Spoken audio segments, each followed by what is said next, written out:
আসসালামু আলাইকুম ভিউয়ার্স, আমি এই মুহূর্তে আছি যশোর জসকোটের মোড়ের এখানে। আর এইখানে দেখতে পাচ্ছেন সাতক্ষীরা কল্যাণ সমিতির আয়োজনে একটি পিঠা মেলার আয়োজন করা হয়েছে। তো এখানে কি কি পিঠা এসেছে আমরা একটু ঘুরে আসি, তার সাথে সাথে এখানে কি কারণে এই আয়োজনটা করেছে আমরা একটু শুনে আসি, চলুন।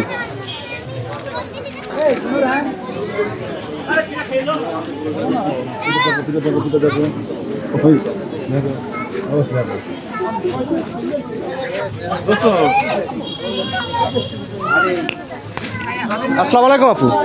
আপু, এই পিঠে মেলার আয়োজনটা কিসের জন্য করেছেন আপনারা? হচ্ছে আপনার যশোরস্থ সাতক্ষীরা কল্যাণ সমিতি থেকে করা। আর এই পিঠা মেলার আয়োজন করা মূলত হচ্ছে আমরা যারা সাতক্ষীরার বাইরে থাকি, মূলত আমরা যশোরে যারা জব করি, ফ্যামিলি ছাড়া অনেকেই বাইরে থাকি। তো সেই ক্ষেত্রে দেখা যায় যে হচ্ছে সবাই পরিবার পরিজন পায় না, তো একত্রে মিলে সবাই মিলে যাতে হচ্ছে একটা পরিবারের মতো করে সবাই পিঠা উৎসবটা পালন করতে পারি, নতুন বছর বরণ করতে পারি, এজন্যই আর কি সবাই মিলে নতুন বছর বরণ করার জন্য আমরা এই পিঠা উৎসবের আয়োজন করেছি। ঠিক আছে আপু, আপনাকে ধন্যবাদ। তো ভিউয়ার্স, আপনারা দেখতে পারলেন যে এখানে সাতক্ষীরা কল্যাণ সমিতির আয়োজনে সুন্দর একটি পিঠের আয়োজন করা হয়েছিল। আর এখানে কত মানুষ এসেছে আপনারা নিজেরাই দেখেন। আপনার এটা কি দিয়ে সাদিলে দেখা যাবে এটা?